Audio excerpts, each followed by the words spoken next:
Welcome to wings IAS future officers. आज का आपने थंबनेल तो देख ही लिया होगा। GS2 का पेपर था, केएस का। एंड इस जेकेएस के पेपर में almost all questions have been asked from current affairs. Okay, so यानी जैसे यूपीएससी का शिफ्ट हुआ है पूरे का पूरा फोकस अब करंट अफेयर्स की ओर, जेकेपीएससी ने भी पूरा फोकस अब यूपीएससी के रास्ते पे ही अपना रखा हुआ। दे गो द सेम वे।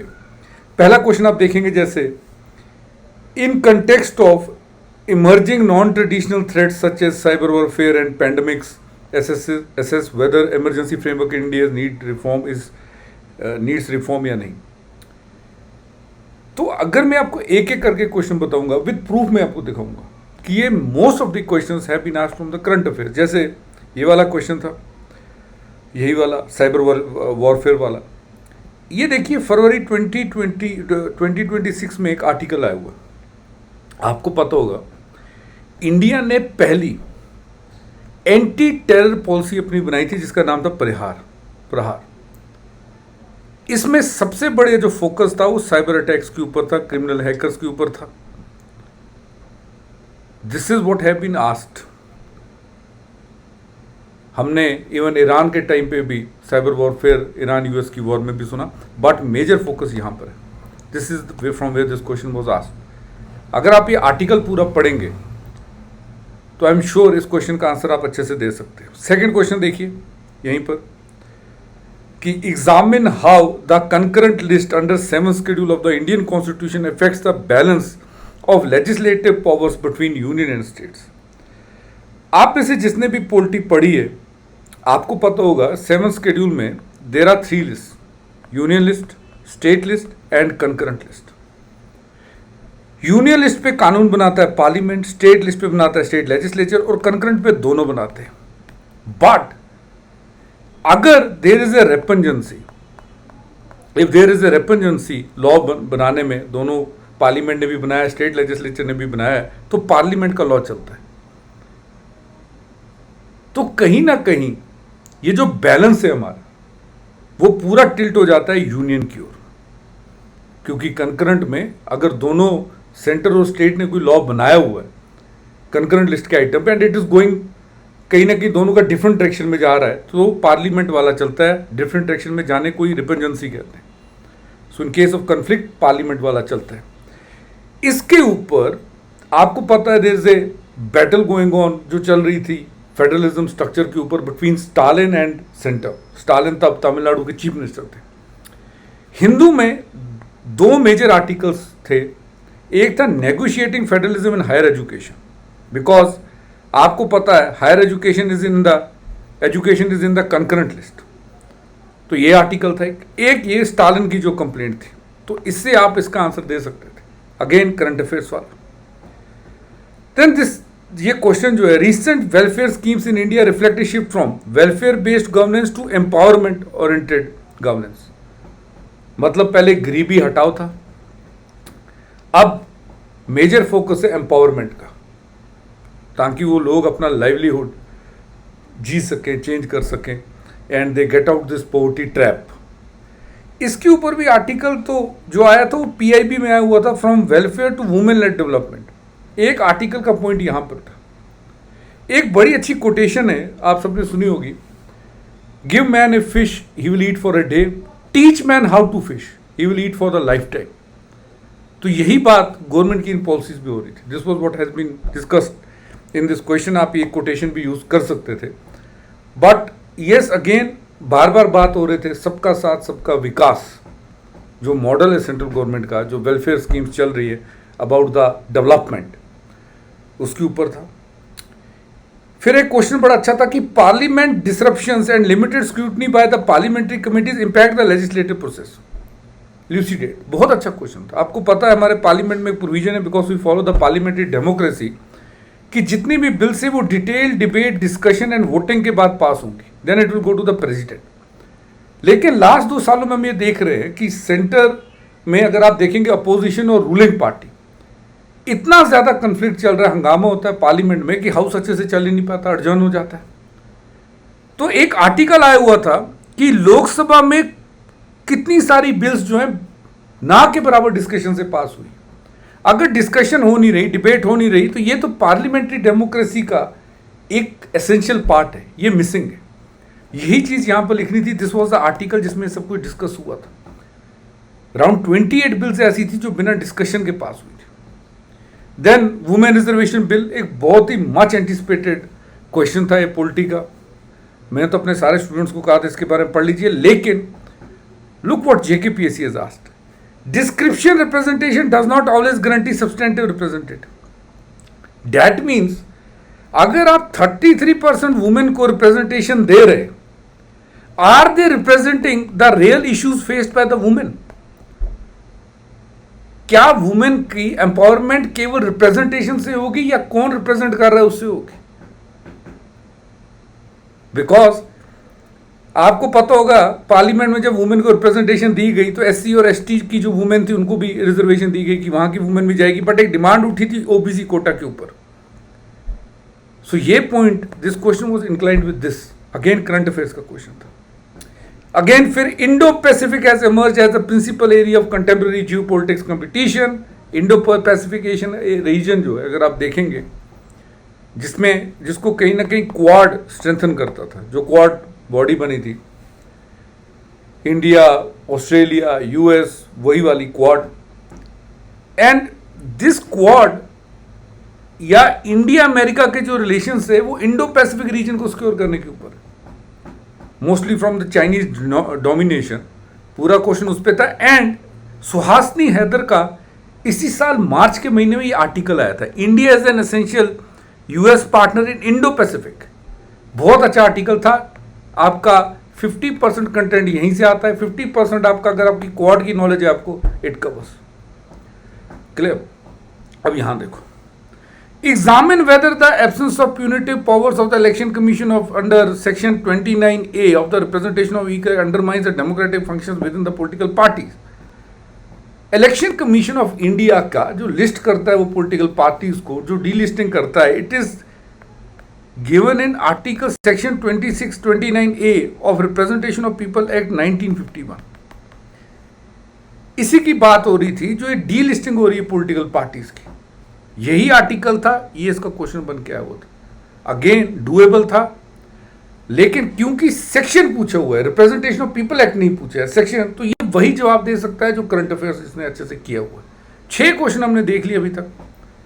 6 के 6 क्वेश्चन जो है प्योरली करंट अफेयर्स से थे। 7th क्वेश्चन जो काफी मेरे स्टूडेंट्स जो है उन्होंने कहा कि सर समझ नहीं आया, इसमें लिखेंगे the rise of regulatory bodies with quasi legislature powers raises concern about A 4th branch of the government. हमने क्लास में डिस्कशन की थी रेगुलेटरी बॉडीज की जो राइज हो रही है, जिनके पास क्वासी लेजिस्लेचर पावर्स होते हैं, जैसे सेबी है। जो 4th ब्रांच है गवर्नमेंट का, उसके, अब आपको पता है गवर्नमेंट हैज 3 ब्रांचेस अगर आप देखेंगे, legislative, executive, judiciary, which is the 4th branch. 4th branch is the media, media 4th branch. And वहीं से ये आर्टिकल आया हुआ था कि ये 4th ब्रांच का लिंक किया हुआ है रेगुलेटरी बॉडी से, जैसे सेबी है, बाकी जितनी भी रेगुलेटरी बॉडीज है इंडिया में, उनको जो क्वासी लेजिस्लेचर पावर्स मिले हुए हैं, तो कहीं ना कहीं जो सेपरेशन ऑफ पावर है कि लेजिस्लेटिव, एग्जीक्यूटिव, जुडिशरी अपना अलग अलग काम करेंगे, तो जुडिशरी का पावर तो रेगुलेटरी बॉडीज कर रही है, सेपरेशन ऑफ पावर रहा नहीं। क्वेश्चन अगर इतना होता तो क्वेश्चन डुएबल था, लेकिन जब 4th ब्रांच, जिसको मीडिया कहा जाता है, अब उसको ये क्वासी रेगुलेटरी बॉडीज रिप्लेस कर रही। पहले हम क्या कहते थे कि media is the 4th branch, media को कहते थे कि आप चौथा स्तंभ है लोकतंत्र का, डेमोक्रेसी का, गवर्नमेंट का। बट अब इस मीडिया को रिप्लेस किसने किया? इस मीडिया को अब रिप्लेस कर लिया रेगुलेटरी बॉडीज ने। वो एक पैरेलल जो जुडिशरी को काम करना चाहिए, वो ये रेगुलेटरी बॉडीज कर रही। एक क्वेश्चन तो डायरेक्टली न्यूज़पेपर से था, discuss how India bid for democracy for an inclusive, peaceful, resilient, sustainable world. ये जो ग्लोबल डायलॉग है इलेक्टोरल गवर्नेंस के ऊपर, इसके बारे में लिखा हुआ था। एक आर्टिकल आया था ये वाला, द हिंदू में था, president Murmu says India unique democracy unique example for modern world. इसमें अपने एड्रेस में उन्होंने ये सेम चीज कही हुई थी।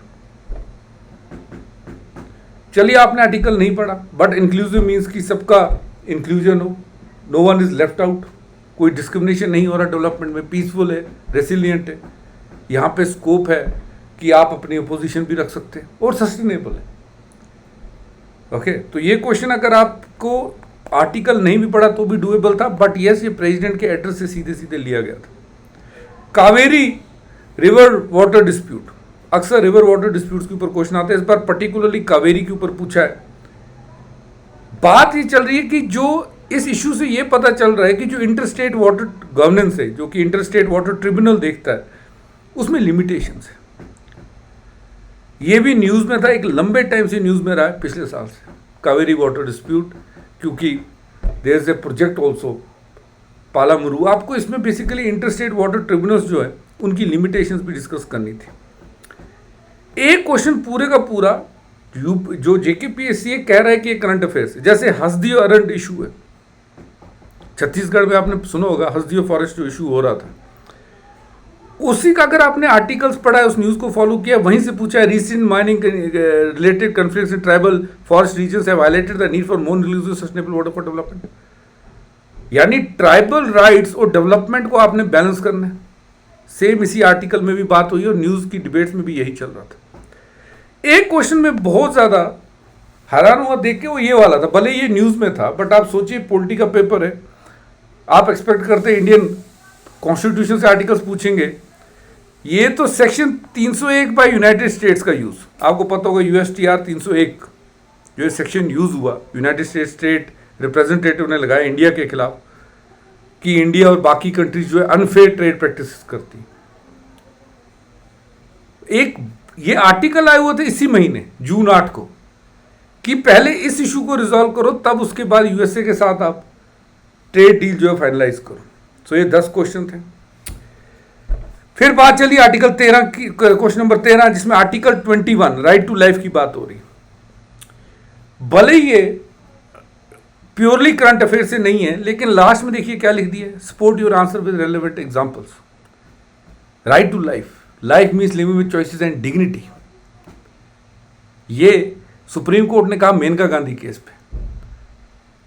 आपको ये बताना है कि सर्टेन डीपीएसपी कैसे फंडामेंटल राइट्स बने। राइट टू एजुकेशन पहले डीपीएसपी था, जैसे ही मेनका गांधी केस में बोला गया right to life, life means living with choices and dignity, उस डिग्निटी में एजुकेशन आ गया, 21A बना दिया हमने बाय कॉन्स्टिट्यूशन अमेंडमेंट। तो ये सब आपने इसमें मेंशन करना है। आपको पता है कि Indian federalism is quasi federal, perfect federal नहीं है हमारा जो फेडरलिज्म का स्ट्रक्चर है क्वासी फेडरल है, सेंटर ज्यादा स्ट्रॉन्ग है स्टेट से। उसके ऊपर हर बार क्वेश्चन आते हैं, इस बार फिर आए, analyse effects of asymmetric federal arrangement on managing ethno culture diversity and promoting development in India's border region. Particularly ये पूछ रहा है कि कैसे इस क्वासी फेडरल नेचर के करके जो हमारी बॉर्डर रीजन से वहां पे डेवलपमेंट नहीं हो रही। ऑफ कोर्स क्योंकि इंटरनेशनल बॉर्डर्स गवर्नेंस वगैरह सब कुछ is with the centre, and we have seen कि वहां पे डेवलपमेंट काफी स्लो है। इसमें आप एग्जांपल दे रहे कि आप बढ़ सकता है, जैसे we have seen Arunachal and Ladakh, but this question was from the quasi federal regions. इसका इंपैक्ट क्या पड़ता है। Then India Russia relations, critical minerals के ऊपर बहुत अच्छा क्वेश्चन है। क्रिटिकल मिनरल्स मच एंटिसिपेटेड था। ग्लोबल साउथ, आपको पता है दुनिया के 2 हिस्से, जितने विकसित देश है वो ग्लोबल नॉर्थ में पड़ते हैं और डेवलपिंग ग्लोबल साउथ में। आप देखिएगा कभी, इसीलिए कहते हैं कि ग्लोबल साउथ की कोई वॉइस नहीं है, specially on the platforms like UN. तो ये उसके ऊपर सेम क्वेश्चन है। ग्लोबल साउथ के लिए नरेंद्र मोदी जी ने भी काफी ज्यादा बोला हुआ है, सेम आप चीज को हाईलाइट कर सकते थे। कंट्रोलर एंड ऑडिटर जनरल के ऊपर क्वेश्चन आया, लेकिन ये कंटेम्प्रेरी डेवलपमेंट के साथ है, जो टेक्नोलॉजी आई है इससे कैसे इनका काम जो है आसान हो रहा है। तो ऑफ कोर्स टेक्नोलॉजी ड्रिवन है तो फास्टर होगा, ईजियर होगा, गलतियां पकड़ सकता है। कंट्रोलर ऑडिटर जनरल का is the guardian of the public purse. जो हमारा parliament consolidated fund of India, Lok Sabha जो पैसा खर्च करता है, जो मिनिस्ट्रीज पैसा लेती हैं बजट में, क्या वो सही जगह खर्च कर रही है? नहीं, it is the job of controller and auditor general. Doctor Bhimrao Ambedkar साहब ने कहा था it is the most important office. तो वही आपसे क्वेश्चन पूछा है, टेक्नोलॉजी में इनका काम क्या है। India's growing partnership with UAE, Hormuz crisis के बाद पर्टिकुलरली आपसे पूछा जा रहा है, क्रूशियल क्यों है, उसके ऊपर पूछा हुआ है, अच्छा क्वेश्चन है, बहुत बार इस पर बात हुई। The speaker is expected to be impartial constitution authority yet political realities often change expect examine the recent parliamentary development. हमने देखा है कि स्पीकर के खिलाफ रिमूवल का मोशन आया हुआ था, बिकॉज राहुल गांधी का ऐसा कहना था कि जो स्पीकर है उन्हें बोलने का मौका नहीं दे रहे, पूरे का पूरा करंट अफेयर से, जबकि स्पीकर जो ऑफिस बनाया गया था वो इम्पार्शियल बनाया गया था। ये भी क्वेश्चन आया हुआ है, ये तो राहुल गांधी के जो इल्जाम लगा था स्पीकर के ऊपर उससे आया। अगला क्वेश्चन पीएम गति शक्ति के ऊपर है, दरअसल एक गवर्नेंस का क्वेश्चन है। पीएम गति शक्ति एक स्कीम है, कैसे पीएम गति शक्ति से इंफ्रास्ट्रक्चर जो गवर्नेंस है, जो प्रोजेक्ट्स है हमारे, वो through technology and digital interaction कैसे वो इजी हो रहा है, उसके बारे में पूछा गया। सो ये था पूरा पेपर, आपने भी देख लिया। सो विदाउट ए डाउट मैं ये कह सकता हूं कि ये पेपर आपने भी देखा, मैंने भी देखा कि this is more focused on current affairs. तो अब अगर आप अभी आपने पेपर नहीं दिया, आप तैयारी कर रहे हैं, तो focus more on current affairs. इसी चैनल पे मैं वीडियोस बनाता हूं हमेशा करंट अफेयर्स के ऊपर, वो भी देखिए आप। एंड कोई भी क्वेश्चंस हो आपके इस बारे में क्या करें, मेरे को कमेंट सेक्शन में जरूर बताइएगा। Thanks for watching this video guys, thank you very much.